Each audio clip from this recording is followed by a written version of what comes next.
नमस्कार दोस्तों, मेरा नाम रिजवाना शेख है। Secret of the millennium mind book part 5 continue करती हूँ।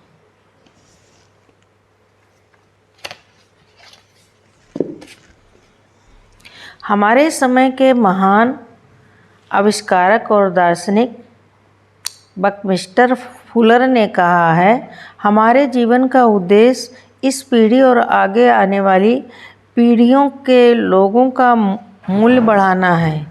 हम इस धरती पर अपने नैसर्गिक गुण लेकर आए हैं, यानी हम कुछ चीज़ों में स्वाभाविक रूप से निपुण होते हैं। ये उपहार आपको किसी खास कारण से दिए गए हैं। इनका उपयोग करने तथा दूसरों को लाभ पहुंचाने के लिए शोध से पता चलता है कि सबसे खुशी लोग वे होते हैं जो अपने नैसर्गिक गुणों का अधिकतम उपयोग करते हैं। जीवन में आपके मिशन का एक हिस्सा ज़्यादा से ज़्यादा लोगों तक अपने नैसर्गिक गुणों का लाभ पहुंचाना और उनका मूल्य बढ़ाना होना चाहिए। इसका मतलब है आपको बड़ा खेलने की इच्छा रखनी होगी। क्या आप उद्यमी की परिभाषा जानते हैं? हम अपने कोर्स में इस परिभाषा का प्रयोग करते हैं, जो दूसरों की समस्याएं लाभ के साथ सुलझाता है। यह एक सही है। उद्यमी समस्या सुलझाने वाले से ज़्यादा कुछ नहीं है। तो मैं आपसे पूछता हूँ, आप ज़्यादा लोगों के लिए समस्याएं सुलझाएंगे या कम लोगों के लिए? अगर आपका जवाब ज़्यादा है तो आपको ज़्यादा बड़ा सोचने की ज़रूरत होगी और आपको बहुत बड़ी संख्या में हजारों, यहाँ तक कि लाखों लोगों की मदद करने का फैसला करना होगा। परिणाम स्वरूप आप जितने ज़्यादा लोगों की मदद करोगे, आप उतने ही ज़्यादा समृद्ध बन जाओगे, मानसिक रूप से, भावनात्मक रूप से, आध्यात्मिक रूप से और बेशक आर्थिक रूप से भी। इसे समझने में कोई गलती न करें। इस धरती पर हर व्यक्ति का एक मिशन या उद्देश्य है। अगर आप इस वक्त जिंदा हैं तो इसका कोई कारण है। रिचर्ड बाक ने अपनी पुस्तक जोनाथन लिविंगस्टन सीगल में पूछा है, मुझे कैसे पता चलेगा कि मेरा मिशन पूरा हो गया है? जवाब, अगर आप अब भी सांस ले रहे हैं तो आपका मिशन पूरा नहीं हुआ है। मैं देखता हूँ कि बहुत से लोग अपना काम नहीं कर रहे हैं। बहुत से लोग अपने कर्तव्य या संस्कृत भाषा के धर्म को नहीं निभा रहे हैं। मैं देखता हूँ कि बहुत से लोग बहुत छोटे छोटे खेल खेल रहे हैं और बहुत से लोग अपने डर पर आधारित अहम के स्वरूपों को खुद पर शासन करने दे रहे हैं। परिणाम यह है कि हम में से ज़्यादातर लोग अपनी पूरी क्षमता तक नहीं पहुंच पा रहे हैं, अपने जीवन के संदर्भ में भी और दूसरों के प्रति अपने योगदान के मामले में भी। मूल मुद्दा यह है, अगर आप नहीं तो फिर कौन? एक बार फिर हर व्यक्ति का अपना अनूठा उद्देश्य होता है। हो सकता है आप रियल एस्टेट निवेशक हों और मकान खरीदकर उन्हें किराए पर उठाते हों तथा कैश फ्लो व मूल्य वृद्धि का लाभ उठाते हों। आपका मिशन क्या है? आप कैसे मदद करते हैं? इस बात की अच्छी संभावना है कि आप सस्ते मकान खोजने में परिवारों की मदद करके अपने समुदाय का मूल्य बढ़ा रहे हों, जो आपके बिना उन्हें नहीं मिल सकते थे। अब सवाल यह है कि आप कितने लोगों की मदद कर सकते हैं। क्या आप 1 के बजाय 10 के बजाय 20 के बजाय 100 की मदद करने के इच्छुक हैं? बड़े खेल से मेरा यही मतलब है। अपनी अद्भुत पुस्तक अ रिटर्न टू लव में मैरियन विलियम्स ने इसे इस तरह से लिखा है, आप ईश्वर की संतान हैं। आपके छोटा खेलने से दुनिया का भला नहीं होता। बाकी लोग आपके आसपास असुरक्षित महसूस ना करें। यह सोचकर सिकुड़ने में कोई दिव्यता नहीं है। हमारे रचयिता का इशारा यह था कि हम सभी उसी तरह चमकें जिस तरह बच्चे चमकते हैं। हम ईश्वर की दिव्यता को प्रकट करने के लिए पैदा हुए हैं जो हमारे भीतर है। यह हम में से सिर्फ कुछ लोगों में नहीं, यह हर एक काम में है, यह हर एक में है। और जब हम अपनी खुद की रोशनी को चमकने देते हैं तो हम अवचेतन रूप से दूसरों को भी ऐसा ही करने की अनुमति दे देते हैं। जब हम अपने खुद के डर से मुक्त होते हैं तो हमारी उपस्थिति अपने आप दूसरों को मुक्त कर देती है। दुनिया को इस बात की ज़रूरत नहीं है कि इसके ज़्यादातर लोग छोटा खेलें। यह छिपना बंद करने और बाहर कदम रखने का समय है। यह अपनी ज़रूरतों को छोड़ने और नेतृत्व करने का समय है। यह अपने नैसर्गिक गुण छिपाकर रखने या उनके न होने का नाटक करने के बजाय उन्हें बांटने का समय है। यह अपने जीवन का खेल बड़े पैमाने पर शुरू करने का समय है। सारांश यह है कि छोटी सोच और छोटे काम दिवालियेपन और असंतुष्ट की ओर ले जाते हैं। बड़ी सोच और बड़े काम दौलत व सार्थकता की ओर ले जाते हैं। चुनाव आपका है। घोषणा दिल पर हाथ रख कर कहें, मैं बड़ा सोचता हूँ, मैं हजारों लोगों की मदद करने का चुनाव करता हूँ। अपना सिर छूकर कहें, मेरे पास मिलेनियर मस्तिष्क है। मिलेनियर मस्तिष्क की गतिविधियाँ लिख लें कि आपके हिसाब से अपने नैसर्गिक गुण क्या हैं। ये वे चीज़ें हैं जिनमें आप हमेशा से स्वाभाविक रूप से अच्छे हैं। यह भी लिख लें कि आप अपने जीवन में और ख़ास तौर पर अपने कामकाज में इन गुणों का ज़्यादा इस्तेमाल कैसे और कहाँ कर सकते हैं।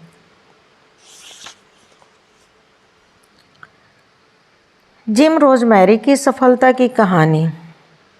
जिम रोज़मेरी पट्टीहावर एकर। अगर किसी ने मुझसे कहा होता कि मेरी आमदनी के साथ ही मेरा खाली समय भी 2 गुना हो जाएगा तो मैंने कहा होता कि यह असंभव है, लेकिन मेरे साथ ठीक यही हुआ। एक साल में हमारा बिजनेस 175% बढ़ गया और उसी साल हमने कुल मिलाकर 7 हफ्तों की छुट्टियां मनाई। उसमें से ज़्यादातर अतिरिक्त पीक पोटेंशियल सेमिनारों में गुजारी। यह बहुत आश्चर्यजनक है जब हम इस बात पर विचार करते हैं कि पिछले 5 साल से हमारी तरक्की की रफ्तार बहुत कम थी और हम साल भर में मुश्किल से 2 हफ्ते की छुट्टियां मनाने का समय निकाल पाते थे। हर एकर को जानने और पीक पोटेंशियल सेमिनारों में भाग लेने के परिणाम स्वरूप मुझे अपने व्यक्तित्व और जीवन में समृद्धि का ज़्यादा एहसास हुआ। अपनी पत्नी और बच्चों के साथ मेरे संबंधों में भी आश्चर्यजनक सुधार हुआ। मुझे अब इतने सारे अवसर नज़र आते हैं जितने पहले संभव भी नहीं लगते थे। मुझे महसूस होता है कि मैं जीवन के सभी पहलुओं में सफलता के सच्चे मार्ग पर चल रहा हूँ। लिख लिया लोगों के समूह के साथ विचार मंथन करें कि आप इस समय अपने काम या बिजनेस में जितने लोगों को प्रभावित करते हैं उससे 10 गुना ज़्यादा लोगों की समस्याओं को किस तरह सुलझा सकते हैं। कम से कम 3 अलग अलग रणनीतियां बना लें। लीवरेज के बारे में सोचें। दौलत की 5 अमीर लोग अवसरों पर ध्यान केंद्रित करते हैं, गरीब लोग बाधाओं पर ध्यान केंद्रित करते हैं। अमीर लोग अवसरों को देखते हैं, गरीब लोग बाधाओं को देखते हैं। अमीर लोग विकास की संभावनाएं देखते हैं, गरीब लोग हानि की आशंकाएं देखते हैं। अमीर लोग पुरस्कारों पर ध्यान केंद्रित करते हैं, गरीब लोग जोखिम पर ध्यान केंद्रित करते हैं। मामला युगों पुराने सवाल का है, गिलास आधा खाली है या आधा भरा है।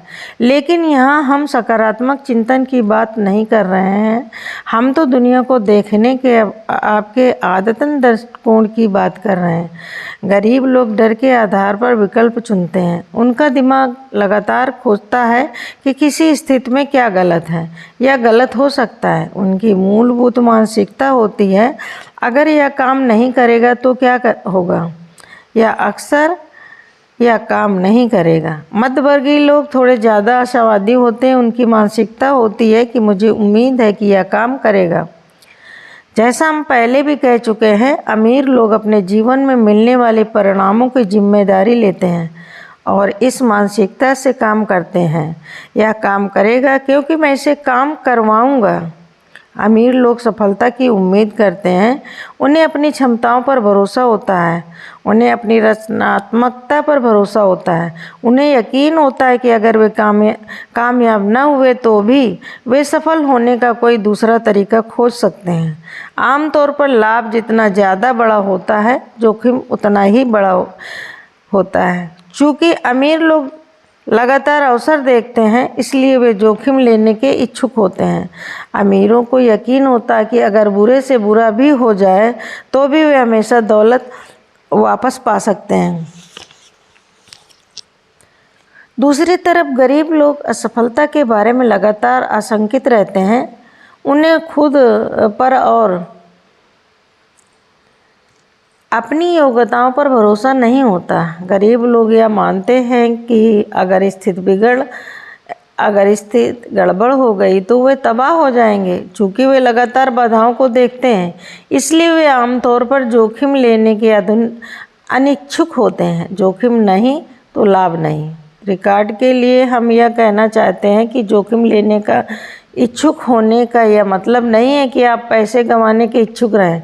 अमीर लोग सोच समझकर जोखिम लेते हैं।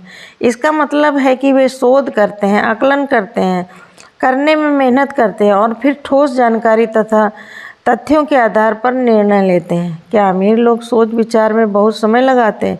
नहीं, वे काम से कम संभव समय में जानकारी इकट्ठी करते हैं और फिर उस जानकारी के आधार पर फैसला करते हैं कि फला काम किया जाए या नहीं।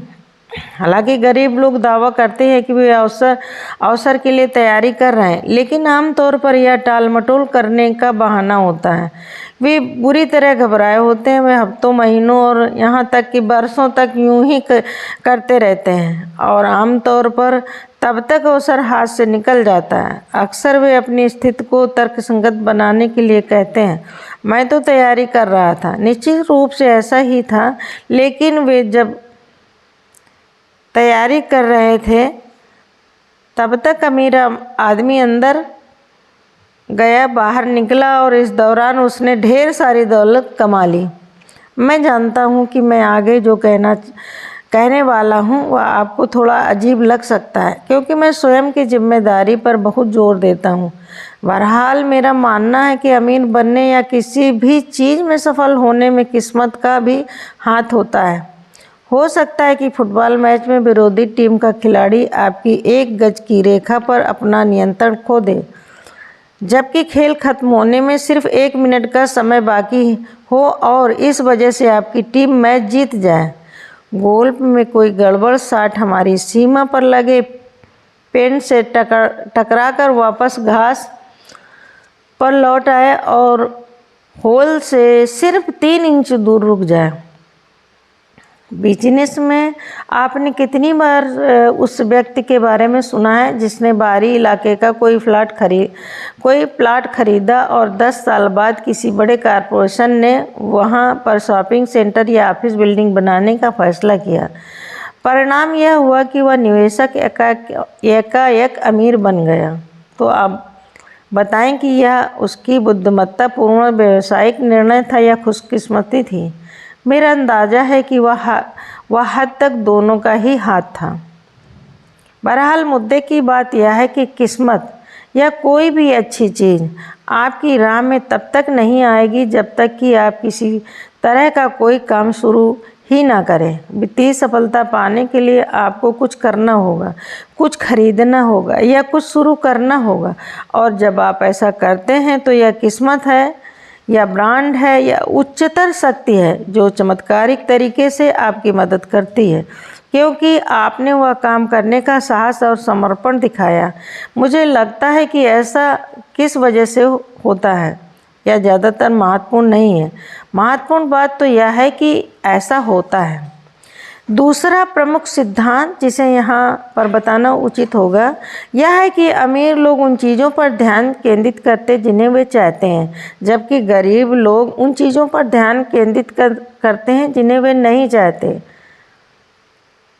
एक बार फिर ब्रह्मांड का नियम कहता है, आप जिस चीज़ पर ध्यान केंद्रित करते हैं वही बढ़ती है। चूँकि अमीर लोग हर समय अवसरों पर ध्यान केंद्रित करते हैं, इसलिए उन्हें ढेर सारे अवसर मिल जाते हैं। उनकी सबसे बड़ी समस्या यह होती है कि उन्हें पैसे कमाने की इतनी सारी संभावनाएं दिखती हैं कि वे उन सबको नहीं संभाल पाते। दूसरी तरफ चूंकि गरीब लोग हर चीज़ में बाधाओं पर ध्यान केंद्रित करते हैं, इसलिए उनके सामने ढेर सारी बाधाएं आ जाती हैं। उनकी सबसे बड़ी समस्या यह होती है कि उन्हें इतनी अविश्वसनीय बाधाएं नज़र आती हैं कि वे उन सबको नहीं संभाल पाते। कारण बिल्कुल साफ है, आपकी एकाग्रता किस क्षेत्र में है। इसी से तय होता है कि जीवन में आपको क्या मिलता है। अवसरों पर ध्यान केंद्रित करेंगे तो अवसर मिलेंगे, बाधाओं पर ध्यान केंद्रित करेंगे तो बाधाएं मिलेंगी। मैं यह नहीं कह रहा हूँ कि समस्याओं की परवाह ना करें। जाहिर है जब समस्याएं आएँ तो उनसे तत्काल निपटें, लेकिन अपनी निगाह लक्ष्य पर जमाए रखें और लगातार उसकी ओर बढ़ते रहें। अपना समय और ऊर्जा अपनी मनचाही चीज़ को साकार करने में लगाएं। जब बाधाएं आए तो उनका सामना करें और फिर तत्काल अपनी निगाह लक्ष्य पर जमा लें। जिंदगी में आपका लक्ष्य समस्याएं सुलझाना नहीं है। आपको अपना सारा समय आग बुझाने में नहीं बिताना है। जो लोग ऐसा करते हैं वे पीछे रह जाते हैं। आप अपना समय और ऊर्जा विचार तथा कर्म में लगाएं और अपने लक्ष्य की ओर लगातार आगे बढ़ते रहें। क्या आप बहुत साधारण लेकिन उतनी ही दुर्लभ सलाह चाहते हैं तो वह सलाह यह है, अगर आप अमीर बनना चाहते हैं तो पैसा बनाने, रोक कर रखने और निवेश करने पर ध्यान केंद्रित करें। अगर आप गरीब बनना चाहते हैं तो पैसा खर्च करने पर ध्यान केंद्रित करें। आप चाहे हजारों पुस्तक पढ़ लें या सफलता के मंत्र बताने वाले सैकड़ों कोर्सों में चले जाएं, लेकिन मुद्दे की बात यही है, याद रखें, आप जिस चीज़ पर ध्यान केंद्रित करते हैं वह बढ़ती है। अमीर लोग यह भी समझते हैं कि किसी को भी सारी जानकारी पहले से नहीं मिल सकती। हमारे इस कार्यक्रम एनलाइटन वैरियर ट्रेनिंग में हम लोगों को प्रशिक्षित करते हैं कि वे हर चीज़ के बावजूद अपनी आंतरिक शक्ति का इस्तेमाल करके सफलता हासिल कर लें। इस कोर्स में हम एक सिद्धांत सिखाते हैं, तैयार रहो, गोली चलाओ, निशाना साधो। इसका क्या मतलब है? कम से कम समय में जितनी अच्छी तैयारी कर सकते हो कर लें, फिर कर्म करें, फिर रास्ते में सुधार करते जाएं। यह सोचना मूर्खता है कि आप भविष्य में हो सकने वाली हर घटना का पहले से अनुमान लगा सकते हैं। यह मानकर खुद को धोखा न दें कि आप भविष्य में आने वाली हर परिस्थिति से निपटने की तैयारी कर सकते हैं और खुद को उससे सुरक्षित रख सकते हैं। क्या आप जानते हैं कि ब्रह्मांड में सीधी लकीरें नहीं होती? जिंदगी बिल्कुल सीधी लकीरों में नहीं चलती, या तो बल खाती नदी की तरह बहती है। अक्सर आपको सिर्फ अलग मोड़ ही दिखता है और वहां पहुंचने के बाद ही आप उससे आगे का दृश्य देख सकते हैं।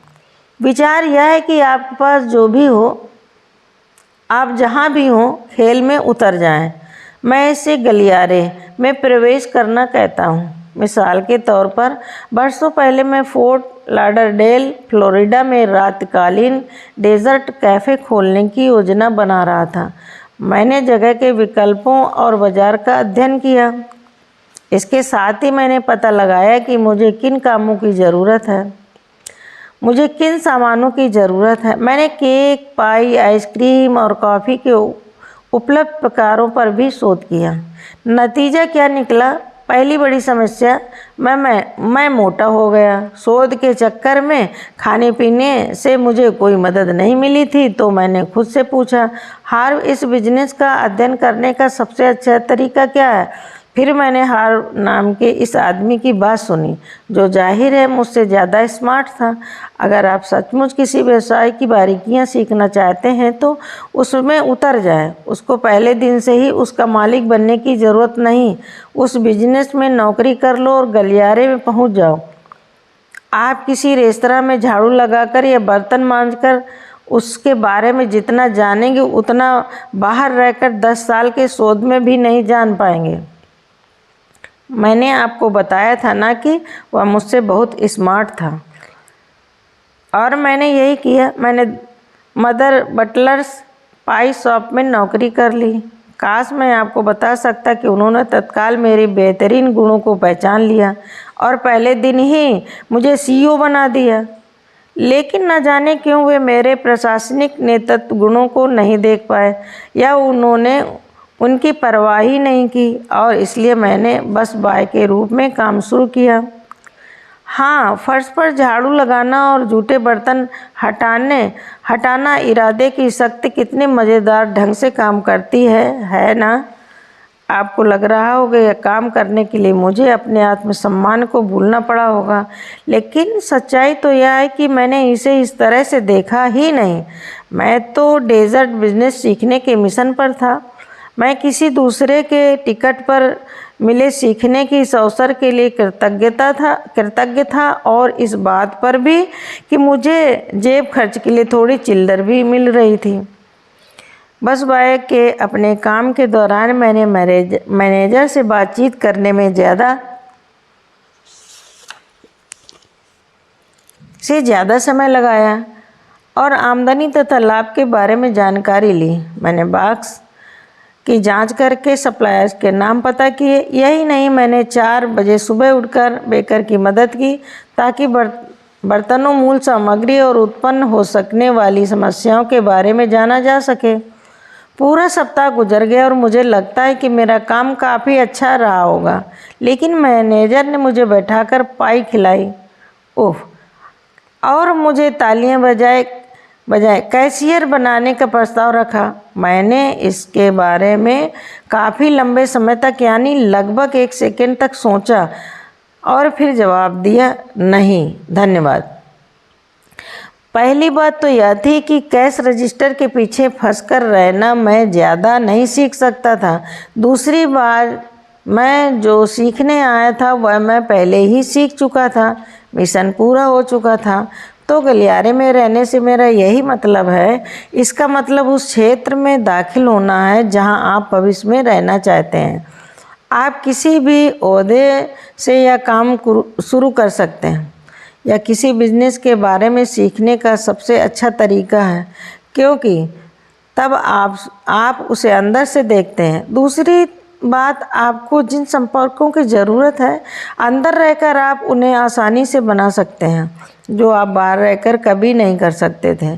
तीसरी बात, जब आप गलियारे में पहुंच जाते हैं तो आपके लिए अवसर के कई अन्य द्वार खुल सकते हैं। यानी एक बार जब आप देख लेते हैं कि सचमुच क्या हो रहा है, तो हो सकता है कि आपको उस बिजनेस का कोई खास क्षेत्र पता लग जाए जिस पर आपने पहले ध्यान नहीं दिया था।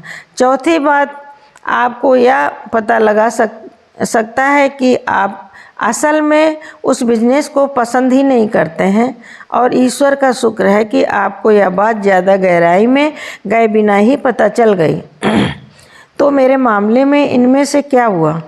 जब मैं मदर बटलर से बाहर निकला तो मुझसे पाई की गंध का शक्ल बर्दाश्त ही नहीं हुई। दूसरी बात, मेरे काम छोड़ने के अगले ही दिन बेकर भी काम छोड़कर चला गया। उसने मुझे फ़ोन करके बताया कि उसे एक लोकप्रिय नए व्यायाम उपकरण का पता चला था जिसका नाम ग्रेविटी गाइडेंस इन्वर्सर बूट था। आपने अमेरिकन जिंगोला फिल्म में रिचर्ड गेर को इन्हें पहनकर उल्टा लटकते देखा होगा। बेकर यह जानना चाहता था कि क्या उन जूतों में मेरी दिलचस्पी है। जूते देखकर मैंने फैसला किया कि जूते तो पटाखा थे, लेकिन वह बेकर जोरदार नहीं था, इसलिए मैं अपने दम पर ही यह काम करने लगा। मैं वे जूते स्पोर्टिंग गुड्स और डिपार्टमेंट स्टोर्स में बेचने लगा। मैंने गौर किया कि इन रिटेल आउटलेट्स में एक चीज़ समान थी, घटिया व्यायाम उपकरण। मेरे दिमाग की घंटी तेजी से बजने लगी। अवसर अवसर अवसर। अजीब बात है कि चीज़ें किस तरह होती हैं। व्यायाम उपकरण बेचने के इस पहले अनुभव से मुझे अंततः नॉर्थ अमेरिका का शुरुआती रिटेल फिटनेस स्टोर खोलने की ओर पहुंचाया और अपना पहला मिलियन कमाने की ओर भी। ज़रा सोचिए, यह सब इसलिए हुआ क्योंकि मैंने मदर बटलर स्पाइस शॉप में बस बॉय का काम किया था। सबक आसान है, गलियारे में पहुंच जाएं। आपको कभी भी पता नहीं होता कि आपके लिए कौन से दरवाजे खुल जाएंगे। मेरा एक सूत्र वाक्य है, सक्रियता हमेशा निष्क्रियता को हरा देती है। अमीर लोग शुरू कर देते हैं, उन्हें भरोसा होता है कि खेल में उतरने के बाद वे हर मौके पर समझदारी भरे निर्णय ले सकते हैं, सुधार कर सकते हैं और चलते चलते अपनी पतवार संतुलित कर सकते हैं। गरीब लोगों को खुद पर या अपनी योग्यताओं पर भरोसा नहीं होता, इसलिए वे मानते हैं कि उन्हें हर चीज़ पहले से ही पता होनी चाहिए, जो लगभग असंभव है। इस दौरान वे कोई सक्रिय तैयारी नहीं करते, जबकि अमीर लोग तैयार रहो, गोली चलाओ, निशाना साधो के सकारात्मक नज़रिए के चलते कदम उठा लेते हैं और आमतौर पर जीत भी जाते हैं। गरीब लोग खुद से कहते हैं, मैं यह काम तब तक नहीं करूँगा जब तक कि मैं हर संभावित समस्या को पहचान न लूँ और ठीक यह ना जान लूं कि इसके बारे में क्या करना है। इसी वजह से वे कभी कदम ही नहीं उठा पाते और हर अवसर गंवा देते हैं। अमीर लोग अवसर देखते हैं, लपक कर उसे पकड़ लेते हैं और पहले से ज़्यादा अमीर बन जाते हैं, और गरीब लोग वे हमेशा तैयारी ही करते रहते हैं। घोषणाएं दिल पर हाथ रख कर कहे, मैं बाधाओं के बजाय अवसरों पर ध्यान केंद्रित करता हूँ। मैं तैयार होता हूँ, मैं गोली चलाता हूँ, मैं निशाना साधता हूँ। अपना सिर छूकर कहें, मेरे पास मिलेनियर मस्तिष्क है। मिलेनियर मस्तिष्क की गतिविधियाँ। खेल में उतर जाएं, उस काम या प्रोजेक्ट पर विचार करें जिसे आप शुरू करना चाहते हैं। आप जिस चीज़ का इंतज़ार कर रहे हो उसे भूल जाएं। आप जहां भी हो, आपके पास जो भी हो, बस उसी से शुरू कर दें। अगर संभव हो तो वह काम पहले किसी दूसरे के लिए या दूसरे के साथ कर लें, ताकि आपको उसका अनुभव मिल जाए। अगर आप पहले ही सीख चुके हैं तो कोई बहाना नहीं चलेगा, बस उसे शुरू कर दें। आशावाद का अभ्यास करें। आज जिसे लोग समस्या या बाधा कहते हैं, उसे अवसर में ढाल लें। इससे नकारात्मक लोग पगला जाएंगे, लेकिन उससे क्या फ़र्क पड़ता है, वे तो वैसे भी पगला रहे हैं। आपके पास जो है उस पर ध्यान केंद्रित करें, आपके पास जो नहीं है उस पर ध्यान केंद्रित ना करें। आप अपने जीवन में जिन चीज़ों के लिए कृतज्ञ हैं, उनमें से 10 चीज़ों की सूची बनाएं और उस सूची को जोर से पढ़ें। अगले 30 दिनों तक हर सुबह वह सूची पढ़ें। अगर आप अपने पास मौजूद चीज़ के लिए कृतज्ञ नहीं हैं तो आपको वह चीज़ ज़्यादा नहीं मिलेगी और शायद आपको ज़्यादा की ज़रूरत भी नहीं होगी। दौलत की फाइल 6। अमीर लोग दूसरे अमीर और सफल लोगों की प्रशंसा करते हैं। गरीब लोग अमीर और सफल लोगों से द्वेष रखते हैं। गरीब लोग अक्सर दूसरों की सफलता को द्वेष, ईर्ष्या और डाह भरी दृष्टि से देखते हैं, या वे कहते हैं वे बहुत खुशकिस्मत हैं, या फिर बुदबुदाते हैं, घटिया अमीर लोग। आपको यह एहसास करना होगा कि अगर आप अमीर लोगों को किसी भी तरह प्रकार या आकार से बुरा मानते हैं और खुद अच्छा बनना चाहते हैं, तो आप कभी अमीर नहीं बन सकते। यह असंभव है। आप वैसे व्यक्ति कैसे बन सकते हैं जिससे आप नफरत करते हैं? यह देखना अद्भुत है कि कई गरीब लोग अमीरों के प्रति कितना द्वेष या नाराज़गी भरा नज़रिया रखते हैं। शायद वे मानते हैं कि अमीर लोगों के कारण ही वे गरीब हैं। हाँ, यह सही है, अमीर लोगों ने सारा पैसा हड़प लिया, इसलिए मेरे लिए कुछ भी नहीं बचा। जाहिर है, यह पीड़ित व्यक्ति का आदर्श वाक्य है। मैं आपको इस सिद्धांत के मैं आपको इस सिद्धांत से संबंधित एक किस्सा बताना चाहता हूँ, शिकायत करने के लिए नहीं बल्कि सिर्फ अपनी आप बीती सुनाने के लिए।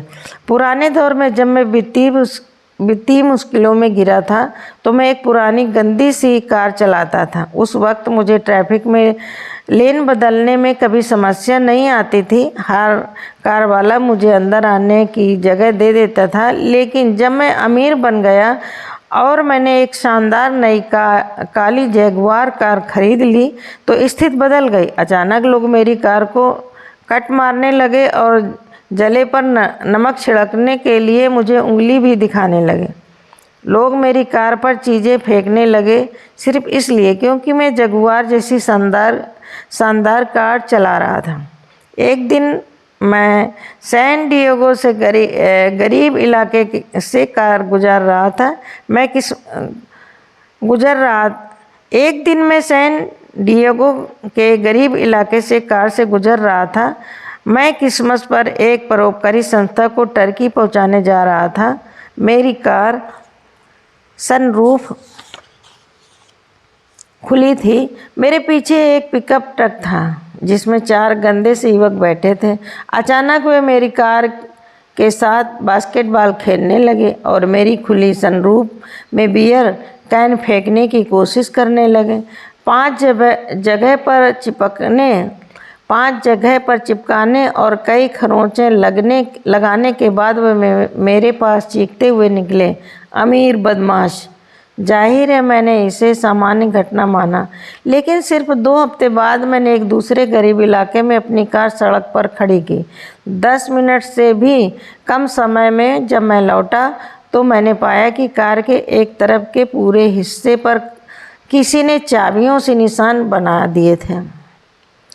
अगली बार जब मैं शहर के उसी इलाके में गया तो फोर्ड एक्सपोर्ट किराए पर लेकर गया। हैरानी की बात यह है कि मुझे ज़रा भी समस्या नहीं हुई। मेरा मतलब यह नहीं है कि गरीब इलाके में बुरे लोग रहते हैं, लेकिन मेरा अनुभव यह है कि निश्चित रूप से वहाँ अमीरों से द्वेष रखने वाले बहुत से लोग रहते हैं। कौन जाने, शायद यह मुर्गी पहले की अंडा पहले वाली बात हो। वे कड़के हैं इसलिए वे अमीरों से द्वेष रखते हैं, या फिर वे अमीरों से द्वेष रखते हैं इसलिए वे कड़के हैं। कौन जाने। जहाँ तक मेरा सवाल है, कौन परवाह करता है। बात तो वही है, वे गरीब हैं। अमीर लोगों से द्वेष न रखने के बारे में बात करना आसान है, लेकिन यह आपके मूड पर निर्भर करता है। इस जाल में कोई भी फंस सकता है, मैं भी। हाल ही में मैं अपने होटल के एक कमरे में डिनर कर रहा था। 1 घंटे बाद मुझे मिलेनियर माइंड सेमिनार के शाम के सत्र में मंच पर पहुंचना था। मैंने खेल का स्कोर पता करने के लिए टीवी चलाया और एक चैनल पर मुझे ओपरा विनफ्री दिखाई गई। हालांकि मैं टीवी का बहुत हिमायती नहीं हूँ, लेकिन मुझे ओपरा बहुत अच्छी लगती है। इस महिला ने जितने लोगों पर सकारात्मक प्रभाव डाला उतना किसी अन्य व्यक्ति ने नहीं डाला, और इसलिए वे अपनी पूरी आमदनी की पाई की हकदार हैं, बल्कि उससे भी ज़्यादा की। ओपरा हैली बेरी का इंटरव्यू ले रही थी। वे इस बारे में चर्चा कर रही थी कि किस तरह हैली ने अभिनेत्रियों के बतौर इतिहास का बहुत महंगा फिल्म अनुबंध साइन किया। वह $2 करोड़। हैली ने कहा कि वे पैसे की परवाह नहीं करते और उन्होंने इस बहुत महंगे अनुबंध के लिए सिर्फ इसलिए संघर्ष किया कि ताकि वे बाकी अभिनेत्रियों के लिए राह आसान कर सकें। मेरे भीतर संदेह भरी आवाज़ गूंजी, ओह मुझे क्या लगता है मैं और इस शो को देखने वाला हर व्यक्ति मूर्ख है। तुम्हें तो उस पैसे के ढेर को उठाना चाहिए और अपने पब्लिक रिलेशन एजेंट की तनख्वाह बढ़ा देनी चाहिए। यह दिल को बहलाने वाला सबसे अच्छा भाषण है जो मैंने आज तक सुना। Thank you so much.